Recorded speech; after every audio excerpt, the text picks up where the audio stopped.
बिस्मिल्लाहिर्रहमानिर्रहीम, अस्सलाम वालेकुम। मैं हूं असद चौधरी, एक नई वीडियो के साथ हाजिर हैं। पाकिस्तान में रजीम चेंज का जो प्रोजेक्ट है ये दरअसल इमरान खान को इक़्तिदार से निकालने का प्रोजेक्ट है या पाकिस्तान में इंतशार और खाना जंगी फैलाने का प्रोजेक्ट है। इसके साथ साथ शेख रशीद जो हैं उन्होंने क्या कहा है कि अगर उनको कत्ल कर दिया गया तो कौन कौन से लोग हैं वो इसके ज़िम्मेदार होंगे।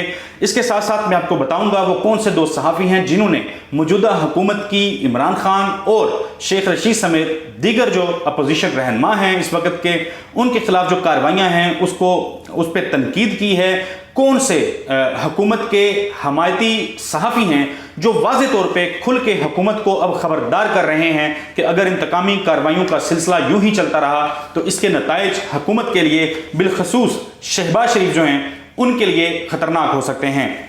सबसे पहले मैं आपको इन सहाफ़ियों से मुतल्लिक बता देता हूँ। हामिद मीर साहब जो हैं उन्होंने एक ट्वीट किया। वो लिखते हैं कि अगर मईशत को संभालने की बजाय सारी तवज्जो तहरीक इंसाफ को दबाने पर लगा दी गई तो फिर शहबाज का अंजाम इमरान खान से ज़्यादा बुरा होगा। इमरान खान को किसी और ने नहीं, खुद इमरान खान ने निकाला है।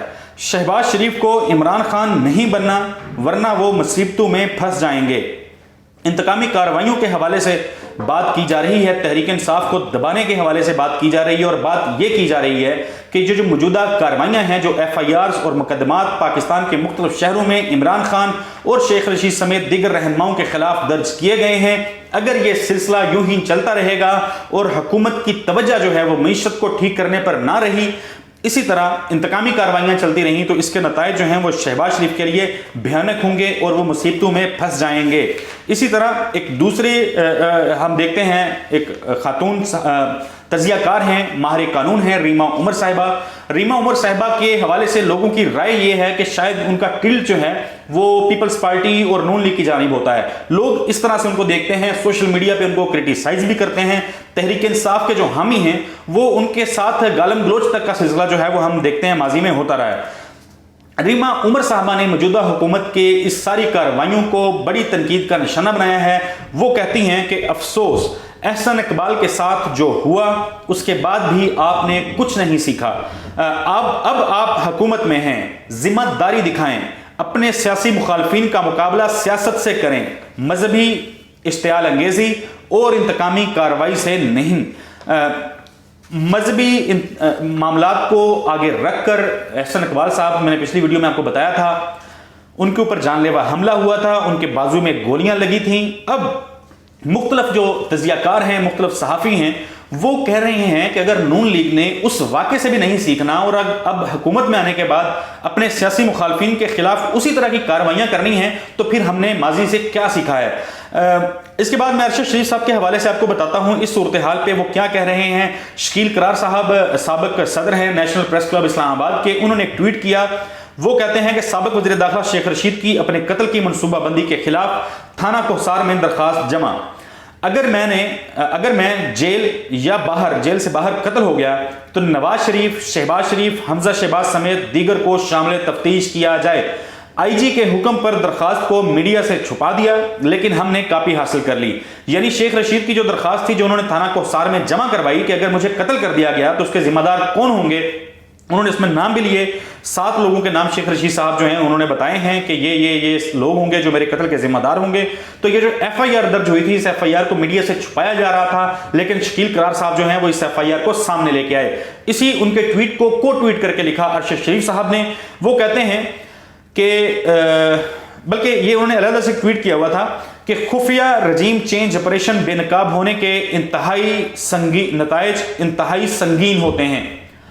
यानी जो खुफिया रजीम चेंज के ऑपरेशंस होते हैं, जिस तरह अरशद शरीफ साहब ये कह रहे हैं कि पाकिस्तान में रजीम चेंज की गई, जब ये एक्सपोज हो जाती है, जब ये बेनकाब हो जाती है तो इसके जो नताइज होते हैं वो बड़े संगीन होते हैं। वो कहते हैं कि टारगेट ममालिक में खाना जंगी, कत्ल गारत और इंसानी हकूक की बड़े पैमाने पर पामाली।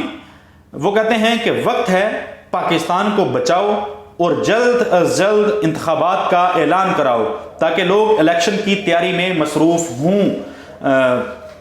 खुदा न खास्ता जी पाकिस्तान में खाना जंगी और इंतशार की जो सूरत हाल جس حوالے سے مختلف لوگ اپنے کنسرنز شو کر رہے ہیں. اللہ پاکستان کو ایسی کسی بھی مصیبت سے بچائے.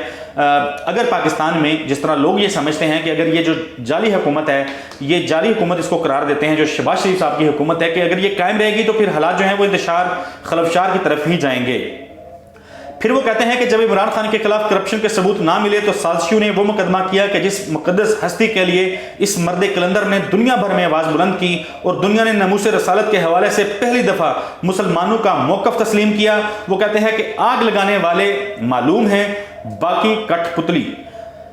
بالکل عمران خان صاحب جو ہیں توہین رسالت کا معاملہ ہو یا اسلاموفوبیا کے حوالے سے دنیا کے مختلف فورمز کے اوپر انہوں نے بڑا کھل کے بات کی، دنیا کے ضمیر کو جھنجھوڑتے رہے. اس کے بعد ہم نے دیکھا کہ انٹرنیشنل فورمز پہ، مختلف انٹرنیشنل فورمز پہ جہاں عمران خان جاتے رہے وہاں پہ جا کے اسلاموفوبیا اور توہین رسالت کے معاملے پر آواز بلند کرتے رہے. دنیا کو بتاتے رہے کہ جب نبی پاک صلی اللہ علیہ وآلہ وسلم کی بے حرمتی کی جاتی ہے تو اس سے ہمیں یا مسلمانوں کو تکلیف ہوتی ہے، اور ایسا نہیں ہو سکتا کہ دنیا میں 1 ارب مسلمان تکلیف میں زندگی گزاریں اور دنیا میں امن و امان جو ہے وہ بھی قائم ہوتا رہے. پھر اس کے بعد ہم نے دیکھا کہ جسٹن ٹروڈو جو کینیڈا کے وزیر اعظم ہیں، انہوں نے بھی عمران خان کو کال کی تھی، اور اس کے بعد پھر پیوٹن جو ہے انہوں نے وزیر اعظم سے رابطہ کیا تھا.